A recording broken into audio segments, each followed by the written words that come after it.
Babati po ako sa inyo ng isang magandang umaga at ang biyaya at kapayapaan na mula sa ating Amang Diyos at sa ating Panginoong Hesus ang sumating lahat sa araw na ito. Ngayon po ay July 11, 2024 at ang oras po dito sa amin sa Moosomin, Saskatchewan, Canada ay 10:21 in the morning. At ang panahon po dito sa amin ngayon ay maaraw at medyo mahangin. Kaunting ulap.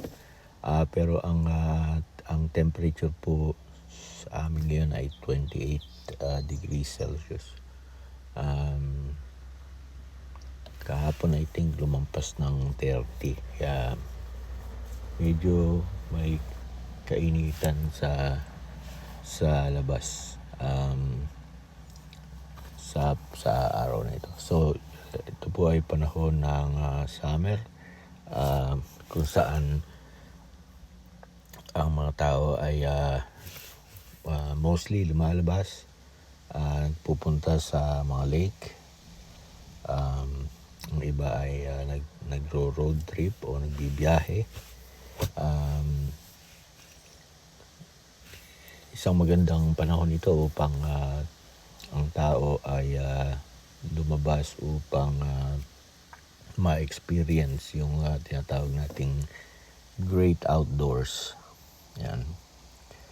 So maraming mga nag-hiking, ganyan, nagka-kayaking o canoe o nagbo-boat, nagfi-fishing, nagba-bicycle, nag-motorcycle. Maraming iba't ibang recreational activity ang magagawa ng mga tao sa kapanahonan ito, sa season na ito. Sa buhay ng tao sa loob ng isang taon ay merong iba't ibang kapanahunan. At ang kapanahunan ngayon ay summer. Subalit ang pag-aaral ng salita ng Diyos at ang pangangaral tungkol sa salita ng Diyos ay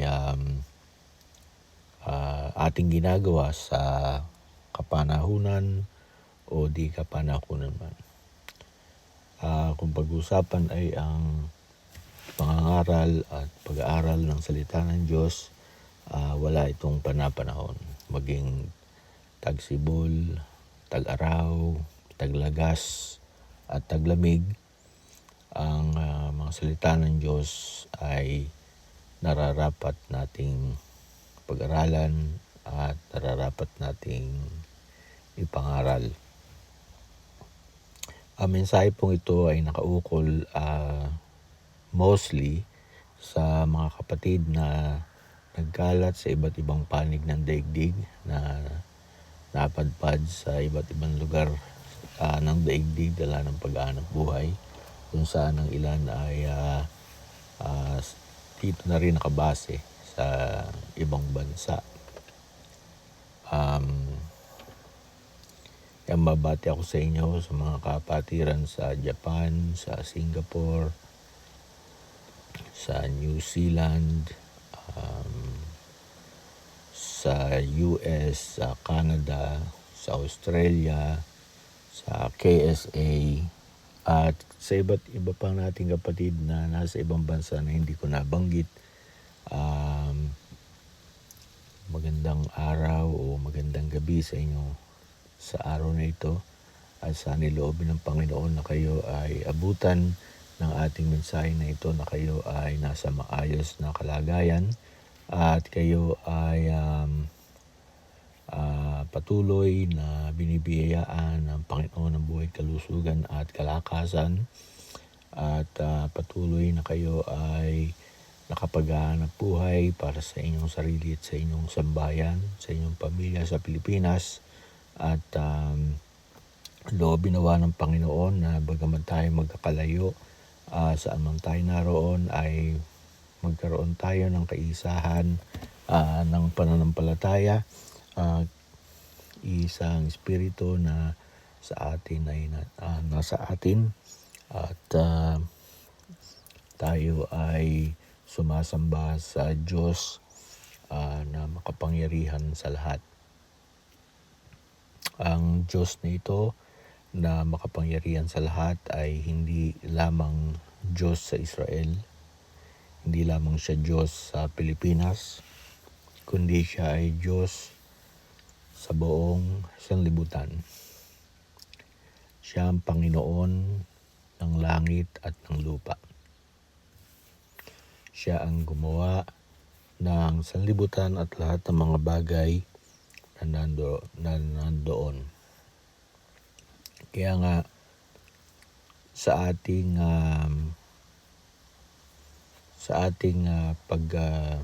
pamumuhay, ating kinikilala ang Panginoong yan na sa atin ay nagbibigay ng ating hininga ng buhay at sa Kanya tayo ay mayroong pagkatao. Kahapon ay July 10 ay may dalawang nagdaraos ng kaarawan sa aming sambahayan. Ang isa ay ang kapatid natin na si Jeremy. Siya ay yung pangatlong lalaki na anak namin.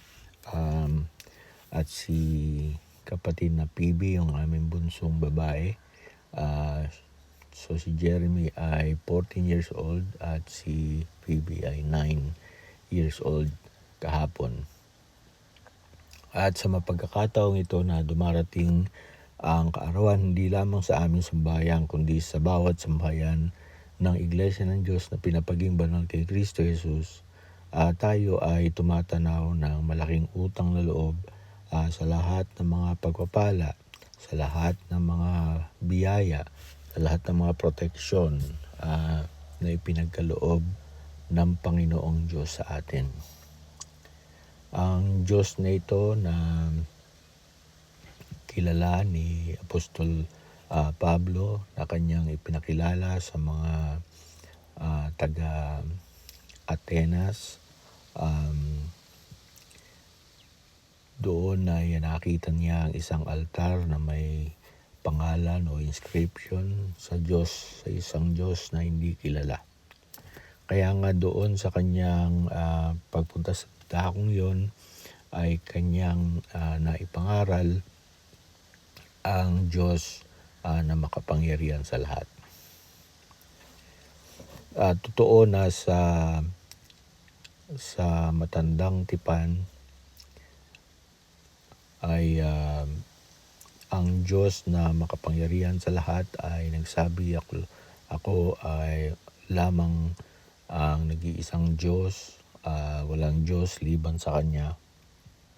Sapagkat sa panahong yon, nagkalat at madami ang mga Diyos-Diyusan. Ang Diyos na tumawag kay Abraham na nagpakilala sa kanya, ako ang Diyos na makapangyarihan sa lahat.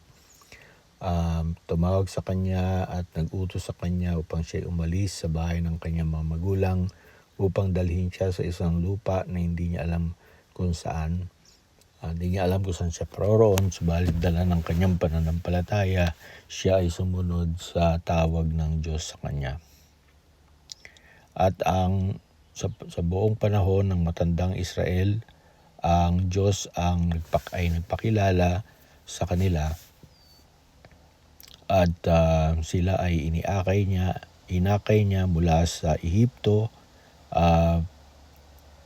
nang sila ay tumakas din naman sa dagat, dumaan sa lupa sa dagat na pula hanggang sa sila ay makarating sa disyerto. Ang Diyos na ito ang kasama nila sa buong panahon na sila ay naglalakbay sa disyerto sa loob ng 40 taon at hanggang sa sila ay makarating sa lupang pangako. Maging sa panahong ito, yung pa rin ang Diyos na yon. Kaya nga sa panahon ng matandang tipan, ang pagkakilala na may isang Diyos ay siyang doktrina na talaga namang matuwid sa kanilang kapanahunan. Ang paniniwala o pananampalataya sa tinatawag na monotheism o monotheismo ay isang aral na tama para sa kanilang kapanahunan. Sapagkat hindi pa pinapakilala ng Diyos sa panahong yon ang kanyang anak. Sa panahon ng matantipan at na kung saan nagkalat ang maraming Diyos-Diyusan, talagang ipinakilala ng Diyos ang kanyang sarili bilang Diyos na makapangyarihan sa lahat. Hindi pa niya pinakilala doon ng ating Panginoong Yesus. Kaya matuwid lamang isipin na talagang sa kanilang panahon, wala nang ibang Diyos, kundi ang Panginoong Diyos na makapangyarihan sa lahat, yung Ama. At ang Diyos na ito, ang nag-utos sa kanila, ako ay ang Diyos na makapangyarihan sa lahat na naglabas sa inyo sa lupain ng Ehipto. Huwag kayong magkakaroon ng ibang Diyos sa harap ko. Ang Diyos na ito ay siyang nagpakilala upang sila ay huwag sumamba sa ibang mga Diyos. Ang sabi ng Diyos sa Exodo chapter 20, kung inyong babasahin yung talatang yan, verse 1, patuloy ang basa, huwag kayong magkakaroon ng ibang mga Diyos sa harap ko. Huwag kayong gagawa ng larawang inanyuan ng anumang kawangis na mga bagay sa lupa, sa langit, sa ilalim ng lupa, sa tubig. Huwag niyo yuyukuran sila, huwag niyo paglilingkuran sila, sapagkat akong Panginoon mong Diyos ay Diyos na mapanibughuin, na aking dinadalaw ang katampalasanan ng mga magulang sa mga anak hanggang sa 3 at sa 4 na sali ng lahi ng mga napopoot sa akin. Ngunit aking pagpapakitaan ng kaawaan ang mga libu-libong nagsisiibig sa akin. Kaya nga ang Diyos na ito ang ating pinapasalamatan kapag dumarating ang ating kaarawan sa ating buhay. Ibig sabihin, 1 taon na muli ang idinagdag sa atin ng Panginoon at ang 1 taon ay ating hinihingi na sana ipatnubayan tayo sa darating na buhay na ipagkakaloob pa niya sa bawat sa atin. At ito ay isang kautusan na inuutos ng ating Panginoon Diyos sa pamamagitan ni Apostol Pablo na kayo'y laging maging mapagpasalamat. Na sa lahat ng pagkakataon, tayo ay dapat na tumanaw ng utang na loob sa lahat ng mga pagkapala ng Diyos sa bawat sa atin. Kaya nga sa Old Testament talagang merong isang Diyos. Katulad din ng sinasabi ni Apostol Pablo na sa atin ay may isang Diyos lamang, ang Ama. Dun sa 1 Korinto 8:6. Sapagkat ang pinag-uusapan doon, marami talagang ibang mga Diyos.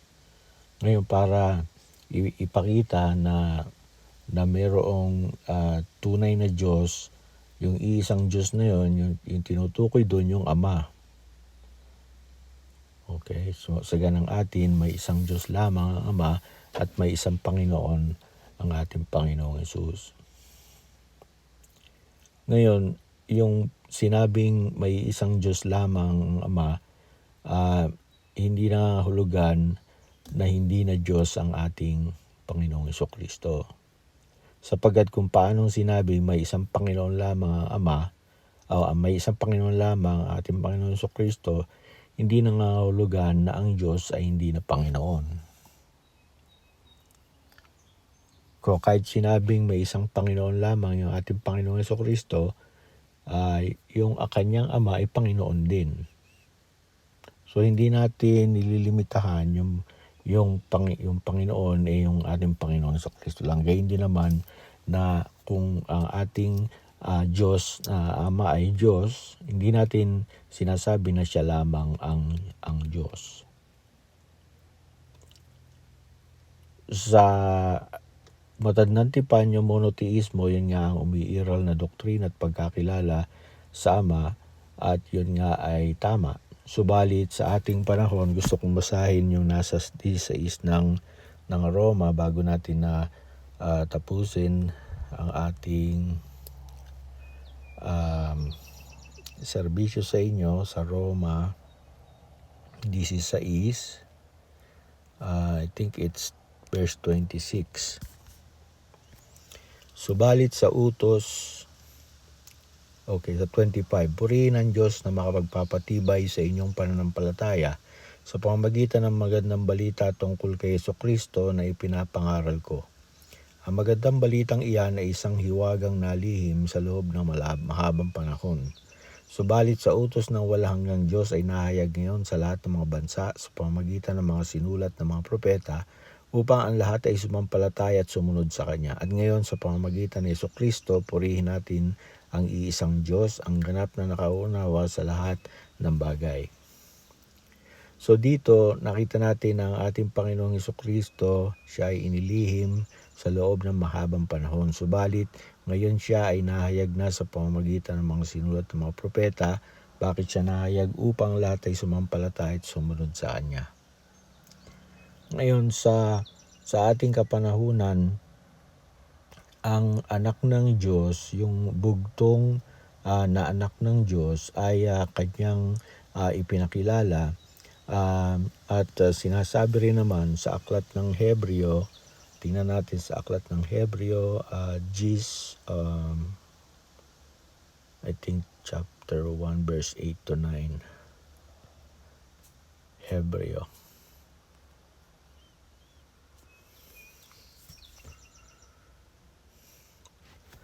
Ito ang sinasabi naman tungkol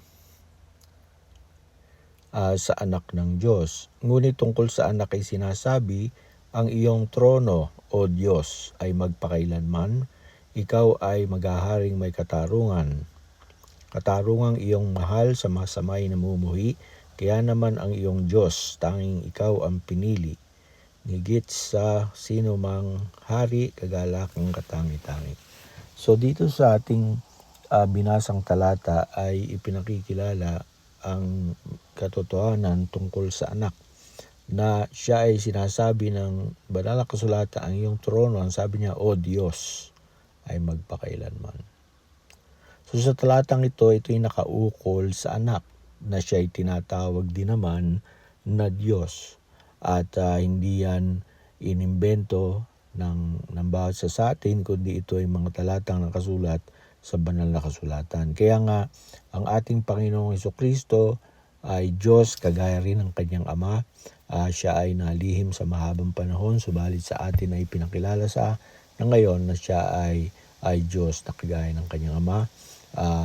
At siya ay nagkatawang tao upang tayo ay patawarin sa ating mga kasalanan sa pamamagitan ng kanyang kamatayan. Mahalaga mga kapatid na ating pagsikapan na makapanatili sa tinatawag na tamang doktrina, tamang pagkakilala, sapagkat ang ebanghelyo na yan na ating tinanggap ay magbibigay sa atin ng kaligtasan kung tayo ay mananatili sa mga ebanghelyo, sa mga aral na tinanggap natin sa pangangaral sa atin ng mga manggagawa sa Iglesia ng Diyos na pinapaging banal kay Kristo Jesus. Kaya huwag nating kalimutan na mayroong Diyos na makapangyarihan sa lahat, na may gawa ng langit at lupa, at siya may anak, at pareho silang Diyos, at sila ang ating sinasampalatayanan, sila ang ating kinikilala, at tayo ay nananatili sa ating panampalataya sa kanilang dalawa, sa gaya ng sinasabi sa Juan 14:1, magsisampalataya kayo sa Diyos, magsisampalataya rin naman kayo sa akin. So silang dalawa ang ating sinasampalatayanan, at kung saan man tayo mapadpad, maraming iba't ibang mga reliyon, katulad sa Japan.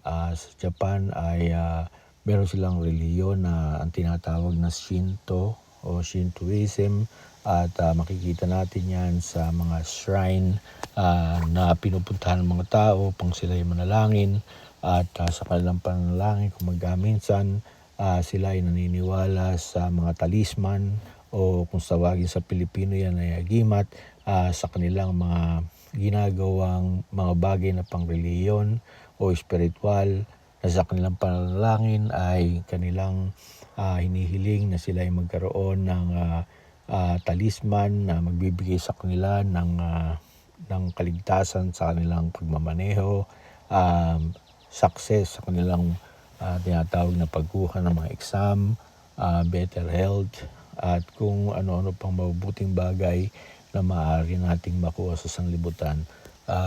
Ang swerte, ang mabuting kapalaran ay ating iasa sa ating Diyos na ating sinasamba. Diyos na pinagmumulan, Diyos na Espiritu, at tayo sumasamba sa Kanya sa Espiritu at katotohanan.